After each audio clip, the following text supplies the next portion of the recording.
on ITV. Eno ye program obulamu bw'omugenzi nge batuusibwako mwesigwa Real Estate Dealers. Tujjukire, tujune, tutereeze.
Monsabire sobora okubeera kebigambo byenjogera seera sikyangu naye tulina essanyu lingi nnyo nnyini mu mitima gyaffe newankubadde nga tukukusa amaziga naye twagala okwebaza Katonda olw'okutubeererawo ne mujja ne mutimirira wamu naffe mu kiseera kino eky'amaziga. Okusooka byonna njagala okusooka okubaaniriza bakadde bange, buli muntu ali wano kaakano kuba bakadde bange abeebase kaakati taata ne maama. Mukama yeebazibwe. Njagala okwebaza Katonda n'abaweereza bannange olw'omukwano gwe mutulaze. Mukama yeebazibwe. Njagala okwebaza abaana ba mulekwa, bato bange ne baganda bange. Okusooka byonna olwa bakadde baffe ensiko gye baatusigamu, kino kye mutulabamu bibala bya mukadde waffe. Naye okusinga byonna newankubadde nga tukulukusa amaziga, twebaza Katonda kubanga abasinga obungi mujjidde ku ffe. Bakadde baffe bano n'okusingira ddala kati omulongo gwe tusiibula abamu tebabadde tebamumanyi, naye olw'okubanga ekyo kye baatusigamu mutulabidde ku bo ne mujja mutubeererawo olw'ensonga eno, n'okusingira ddala baweereza bannange abaleze ku bibala bya bakadde bange Harriet ne Samuel Kato bemuweerereza mu busumba buno, ababuulizi ate banna abasumba. Bannange mwebalire ddala. Njagala okwebaza abakubiriza mwenna ddala, abakubiriza bangi, ba head teachers gye tuyitidde mu bifo ebitali bya ngeri zimu olw'okujja okutubeererawo. Bannange mwebale. Nzizaako bakojja baffe abaatulera era abatuleze era betusaba abakyatulera ne bajjajja baffe. Kyamazima twakula mu maka muno ne bakojja baffe ne bamaama baffe, bo be baatulera abangi.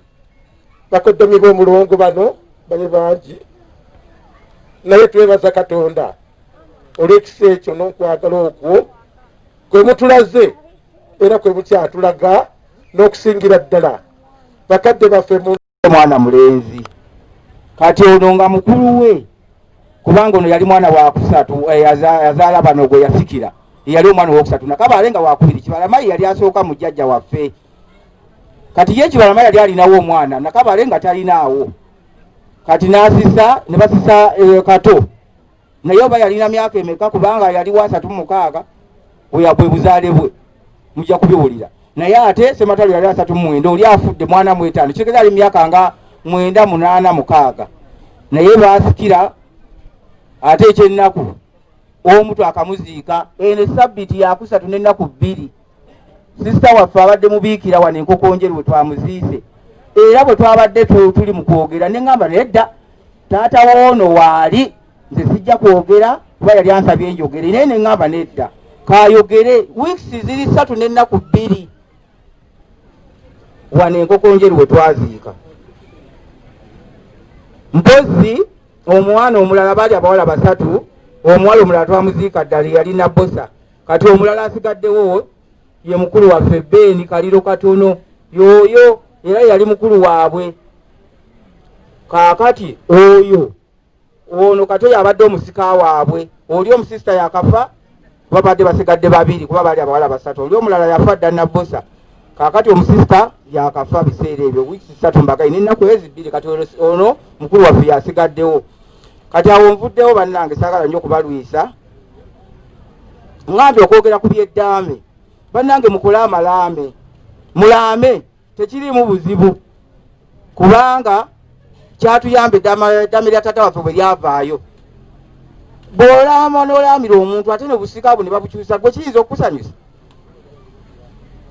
kirungi n'olwekyo nyongera kukigumiza kaakati nabadde ndi eyo nga neebuuza muganda wange oba yalaama ngenda kwogera biki muganda wange ne bwe tubadde twogera ku makya nga sinnabimubuuza naŋŋamba naye babadde babeera nnyo bonna naŋŋamba yalaama yagambedde ebintu bye byonna weebiri n'olwekyo tulindire mukwabya olumbe tetugenda kubalaga musika situmanyi kujjako oli ng'agamba nti anze eddaame lirino ndirina tuyinza obba mulaga nga tumaze okuziika naye ebigambo by'obusika bwe bityo weebiri eddaame oba amalaame weegali kubaga liba limu naye bakolamu copies 3 era bw'obanga oyagala eddaame lyo balikakase okolanga copies 3 nga kuliko n'abataddeko emikono buli omu n'atwalako kubanga omu ayinza okuleeta ekimu omulala bw'ataleeta oba omulala n'aleeta kasita bifaanagana waakiri ebibiri bayinza obbikiriza owookusatu ayinza okuba yafa ate n'abanga teyakiragawo ekiwaakitadde abakitaffe mu Katonda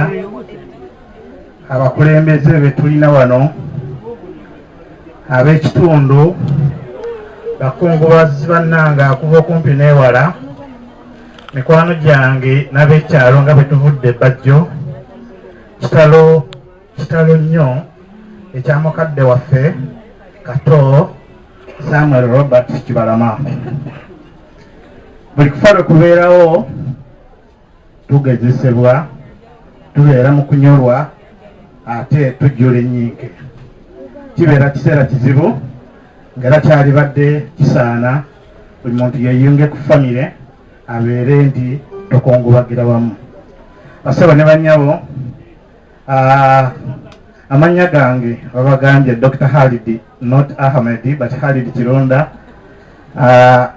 ndi mukwano gwa mukulu Ssekabembe Patrick bwe tubeera nga tufiiriddwa kyalibadde kirungi tubeere nga tusaasiragana tubeera wamu tukozesa ekigambo ekyokubeera omuntu agumya munne tuli wano nga twegatta ku famire eno twegatta ku b'ekitundu okugumya ab'amaka gano okusingira ddala mukulu Patrick Ssekabembe mukwano gwange Reverandi naawe nkusaasidde nnyo amaka gano waffe ono kuba nange ndi mukwano gwa Patrick Ssekabembe nange nzizeeko wano emirundi egitali gumu oba ebiri naye nga taata abadde kyakulabirako kinene nnyo ng'era omwogezi avudde waggulu bwagambye nti taata omulimu gwe ye agukoze eri abaana naye yennyini ogugwe agwekozeemu taata waffe ono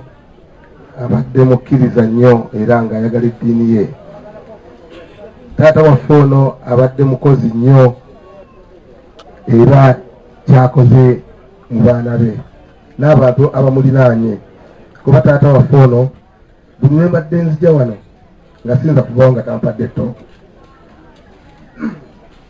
ng'era tubuulirira nnyo okweyisa obulungi mu nsi